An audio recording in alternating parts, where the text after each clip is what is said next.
안녕하세요, 연예입니다. 올해 영상의 주제는 2026년도에 결혼을 하고 싶은 여자들한테 드리는 인생 조언입니다.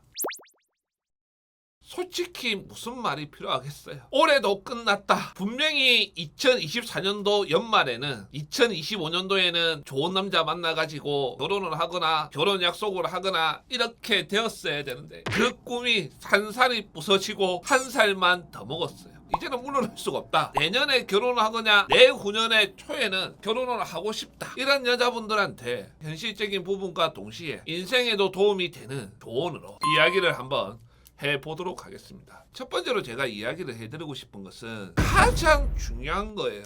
그게 어떤 거냐면은 나랑 결혼을 할 남자랑 시작을 하셔야 돼요. 그렇기 때문에 제가 그 남자가 나랑 결혼을 할지 안 할지 알아보는 방법, 처음부터 나랑 결혼을 할 남자들이 하는 행동들, 이런 영상들을 수도 없이 찍었어요. 왜 그렇게 찍었을까요? 결혼을 원하신다라고 하면은 그 남자도 나랑 결혼을 원해야 돼요. 그래야 결혼을 할 거 아니에요. 그런데 나는 결혼을 원하는데 그 남자가 나랑 결혼을 원하지 않는다라고 하면은 어떻게 되겠어요? 결혼 못 하는 거예요. 제가 여자분들한테 누누이 강조를 했던 게 어떤 거냐면은 정말 마음에 드는 남자가 있어. 오랜만에 내 마음을 막 설레게 해. 이 남자 너무나도 좋아. 그런데 이 남자가 결혼에 관련된 이야기를 안 해. 천천히 생각을 해보자. 또는 타기다가 결혼할 때 되면은 결혼하겠지. 비혼주의는 아니다. 걱정하지 마라. 이 정도 이야기를 해. 내가 그 남자가 너무나도 좋으니까 그 남자랑 연애를 하면은 어떻게 되겠어요? 짧게 끝나면은 상관이 없어요. 6개월 정도 하다가 내가 정신 차려가지고 결혼 얘기해보고 아니다. 이러면은 그냥 마음 딱 정리하겠다. 끝났다. 이러면은 상관이 없는데 내가 그 남자를 너무 좋아하다 보니까 그 남자랑 헤어지지 못하고 2년, 3년, 4년, 5년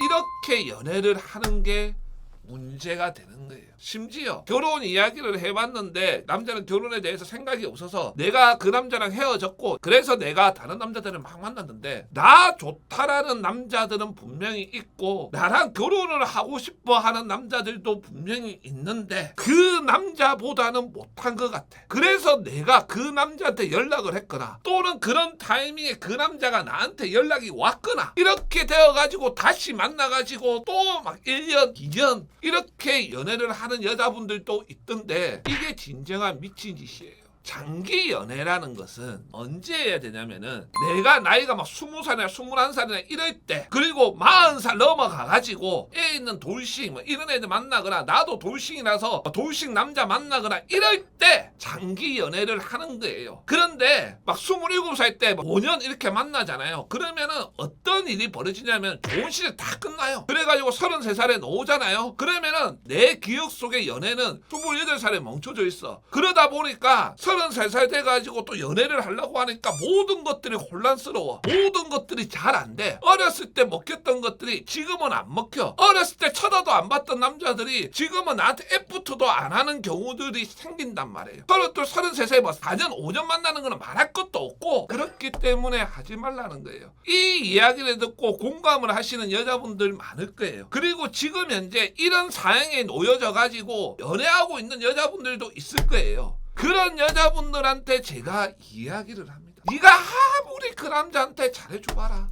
그 남자의 상황이 진짜 안 좋은 쪽으로 바뀌지 않는 이상, 기적이 일어나지 않는 이상 그 남자하고 결혼 안 돼요. 네 나이만 먹는 거라고요.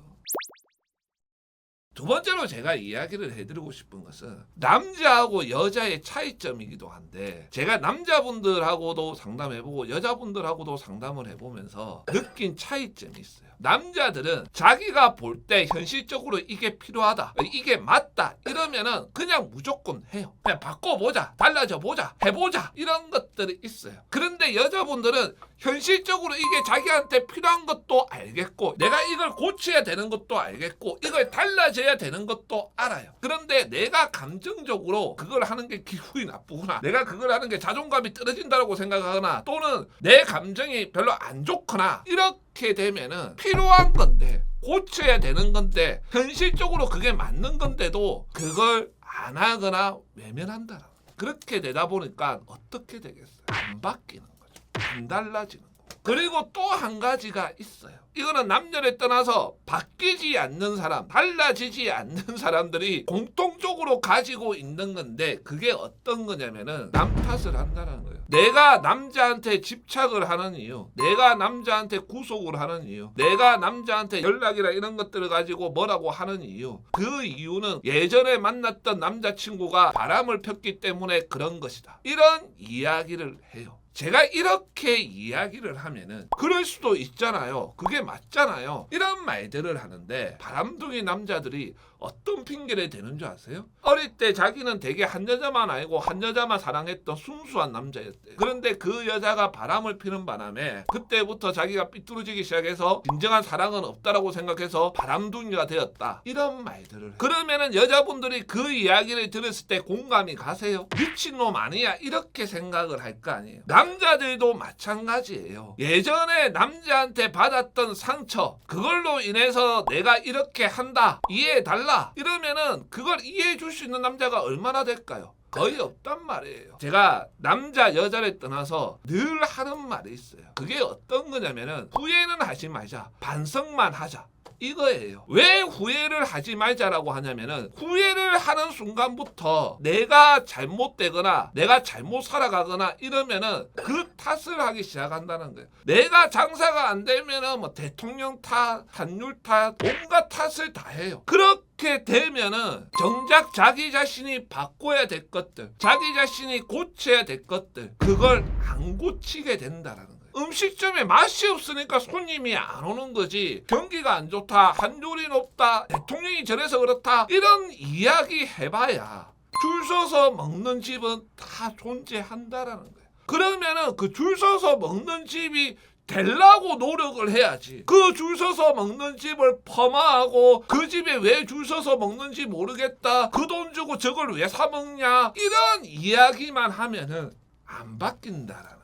여러분들이 마음속에 그런 것들이 있을 거예요. 내가 이걸 고쳐야지, 이걸 달라져야지, 매년 했던 다짐일 수도 있어요. 하지만 오늘 이 이야기를 들었잖아요. 그렇다라고 하면은 내 자신을 한번 이렇게 딱 끄집어내어서 스스로한테 얘기해보세요. 내 이거 한번 바꿔보려고 뭐 2년 3년 계속 다짐만 하고 못했는데 내년에 딱 매월 며칠 딱 되자마자 바로 그냥 하겠다, 이 정도 다짐은 하셔야 여러분들의 2026년도가 가장 빛나는 한 해가 될 것입니다. 감사합니다.